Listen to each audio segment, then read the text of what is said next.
बिस्मिल्लाहिर्रहमानिर्रहीम। अस्सलाम वालेकुम नाज़रीन।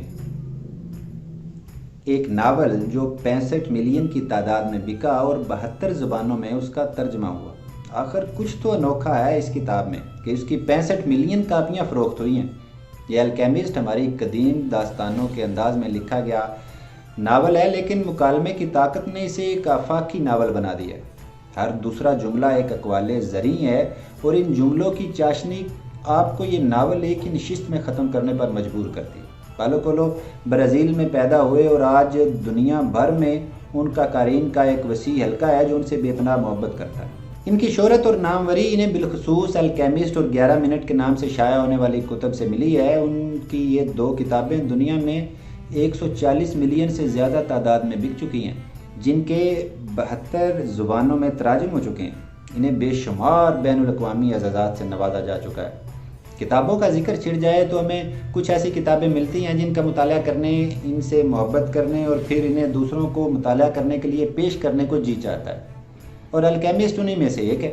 ये एक ऐसे गिडरिए सांतियागो की कहानी है जिसका ताल्लुक अंदलस के हस्पानवी इलाके से था। उस गिडरिए ने एक ही ख्वाब 2 बार देखा कि हराम मिस्र के करीब एक दफनशुदा ख़जाना उसका मुंतज़िर है।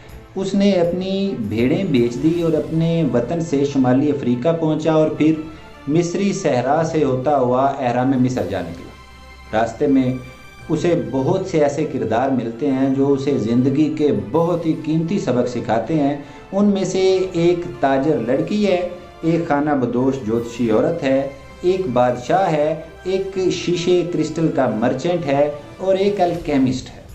इसके अलावा फातिमा नामी एक खूबसूरत लड़की भी मिलती है।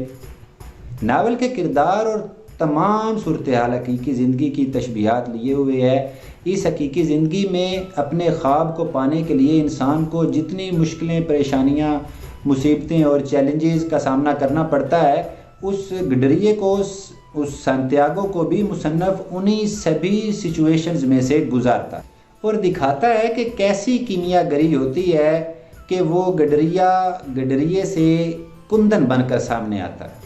पालो के इस नावल के ये किरदार वो उन्हें नामों से नहीं बुलाता, बल्कि पेशा वराना जो उनके नाम हैं, जैसे बादशाह को बादशाह कहता है, तो वो उनको नामों से नहीं बुलाता। इस सारी कहानी में सिवाय फातिमा के वो किसी किरदार का नाम नहीं लेता, और फातिमा जिसके पास ख़जाने को पा लेने के बाद उस सांतियागो को वापस लौटना है।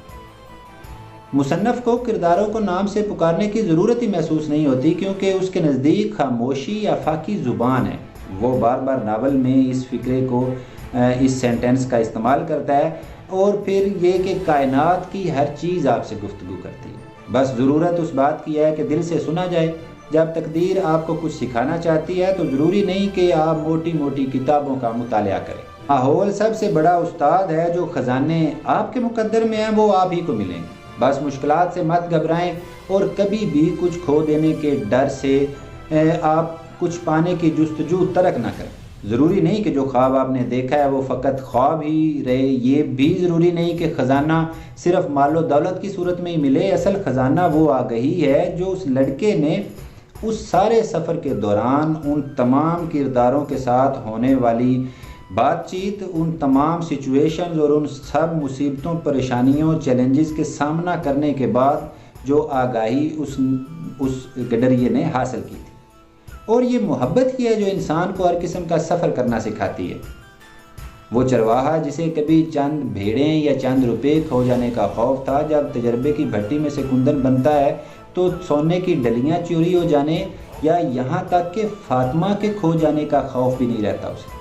पालो कोलो के नज़दीक कीमियागरी सिर्फ ये नहीं कि कौन से अज़ा को पिघला के खालस सोना बनाया जा सकता, बल्कि असल कीमियागरी तो ये है कि आप अगर उड़ना चाहें तो हवा, सूरज और ख़ुद कुदरत आपको मशवरा देने को मौजूद है। जब आप कुछ हासिल करने की जुस्तजू में लग जाएं तो पूरी कायनात आपका साथ दे, लेकिन इसके लिए आपको वो आफाकी ज़ुबान सीखनी है जिसमें कायनात का हर ज़र्रा बात करता है। ये मुख्तसर नावल हर नौजवान को पढ़ना चाहिए। मायूसी के उस दौर में जहां हर आदमी अपने ख्वाबों के टूटने का रोना रो रहा है, वहां ये अल्केमिस्ट आपको ख्वाबों की ताबीर के सफ़र पर रवाना कर देगा। चरवाहे की तरह पालो कोलो की तकदीर में भी खजाना शोहरत लिखा था, जिसका वसीला ये नावल अल्केमिस्ट बना।